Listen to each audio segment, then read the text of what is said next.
Dear students, now we will discuss the next topic of the chapter, that is variation of molar conductivity with concentration.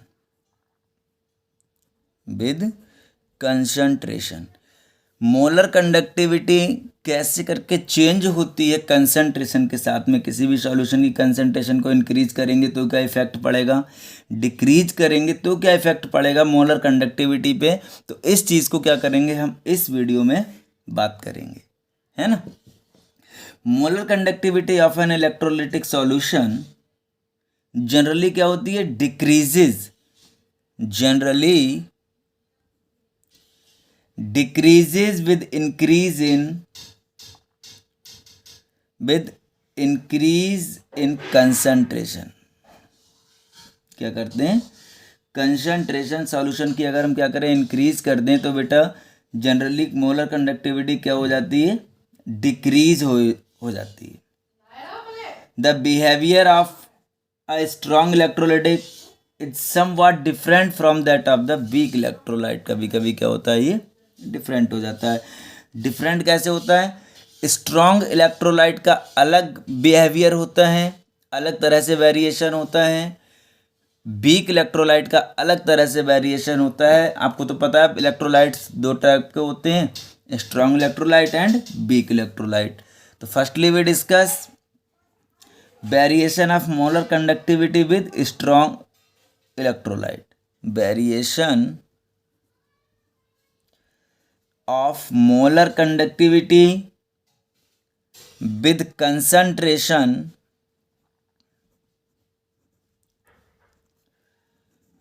for strong electrolyte,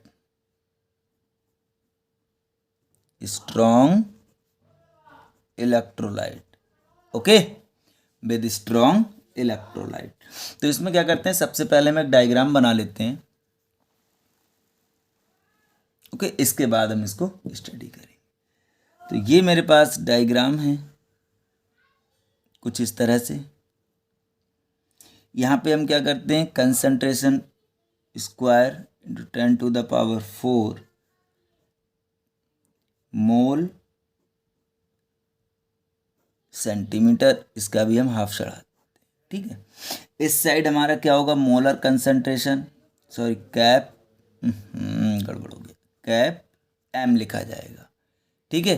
cap M से represent करते हैं। तो इस side में हमारा क्या होगा, मोलर कंसंट्रेशन होगा, यहाँ पे हमारा कंसंट्रेशन का स्क्वायर, ठीक है। अब इसके बाद हम क्या करते हैं, इधर से चल रहे होते हैं ऐसे करके, तो यहाँ पे एक लाइन खींचते हैं। स्ट्रॉन्ग इलेक्ट्रोलाइट यानी कि KCl हमने लिया हुआ है, तो KCl में वेरिएशन ज़्यादा नहीं होता, बताएंगे कैसे करके होता है वेरिएशन। तो ये लाइन जो है हमारी वो KCl की है, क्लियर। ये वाली लाइन होनी चाहिए थी, इस पे हमने ये पॉइंट बना दिए हैं जगह जगह पे, ओके। ये जो पॉइंट है कैप एम इनफाइनाइट, इसको हम कहते हैं molar conductivity at infinite dilution, okay. This is the molar conductivity at infinite dilution. अब क्या होता है, molar conductivity of a strong electrolyte decreases slowly with an increase in the concentration.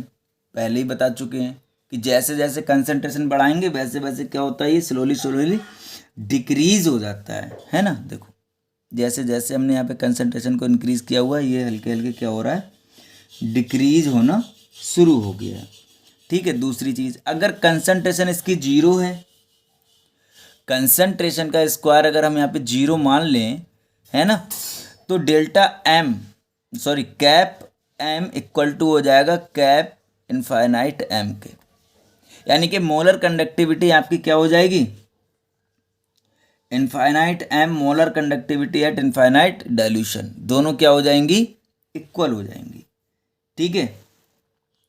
कब, जब व्हेन C इक्वल टू 0, जब concentration को हमने क्या माना है, 0 माना है, ठीक है।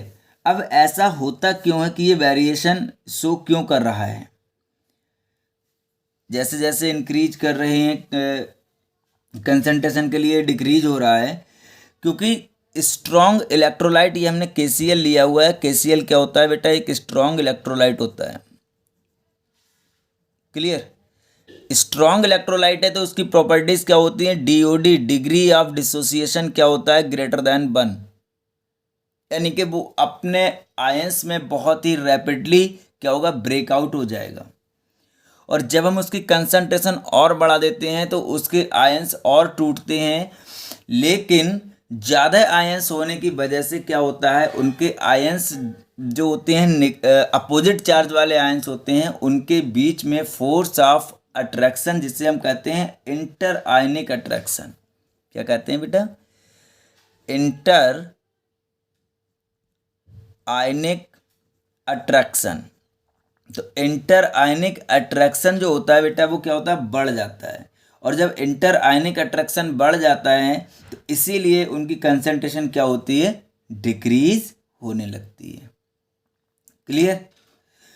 When the concentration of the solution of a strong electrolyte is increased, the number of ions per unit volume decreases. जो मैंने अभी बताया था कि इंटर आयनिक अट्रैक्शन की वजह से number of ions per unit volume क्या होते हैं? डिक्रीज हो जाते हैं। और इसी वजह से क्या होता है? आपका मोलर कंडक्टिविटी क्या होती है? आपकी डिक्रीज हो जाती है सॉल्यूशन की। Clear? That is why the molar conductivity of strong electrolyte solution decreases slightly with an increase in the concentration. जब हम कंसंट्रेशन को बढ़ाते हैं तो इसीलिए molar conductivity of the solution क्या होती है? धीरे धीरे डिक्रीज हो जाती है। ठीक है? और दूसरी चीज, अगर हम क्या करें, इनके डाइल्यूशन को बढ़ा दें, कंसंट्रेशन हम बढ़ा रहे हैं तो भी डिक्रीज हो रहा है, और हमने डाइल्यूशन बढ़ा दिया। डाइल्यूशन का मतलब इसमें और वाटर ऐड कर लिया। किसमें? KCl में। जब KCl में हम और वाटर ऐड कर लेंगे तो बताइएगा, जो इसकी प्रॉपर्टीज होती है DOD ग्रेटर देन 1, वो तो कंप्लीट हो चुका है। अगर सपोज कीजिए मैंने इसके 10 मॉलिक्यूल्स लिए हुए हैं तो वो आराम से आयोनाइज हो चुके हैं 10 के 10। हम डाइल्यूशन और बढ़ाएंगे तो भी तो नहीं बढ़ पाएगा ना, आयन नंबर ऑफ आयंस नहीं बढ़ेंगे, वो तो सेम रहेंगे। जब नंबर ऑफ आयंस सेम रहते हैं तो भी क्या होता है? इन पे कोई भी फर्क नहीं पड़ता है। When the concentration of strong electrolyte becomes low enough, inter ionic attraction becomes negligible। इनके बीच में जो इंटर आयनिक अट्रैक्शन यहाँ पे ज़्यादा हो रहा था वो क्या हो जाएगा?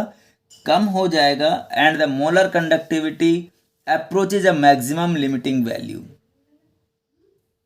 तब क्या होती है? उसकी मैक्सिमम लिमिटिंग वैल्यू मिल पाती है। And is characteristics of electrolyte. और ये क्या होती है? इलेक्ट्रोलाइट की कैरेक्टरिस्टिक्स होती है। क्लियर? तो ये हमारा हो गया variation of delta M, cap M molar conductivity with concentration for strong electrolyte. Clear है बेटा? इसके बाद नेक्स्ट वीडियो में हम बात करेंगे variation of molar conductivity with concentration for weak electrolyte. अभी हमने बात की है स्ट्रॉन्ग की, अब हम बात करेंगे वीक इलेक्ट्रोलाइट की।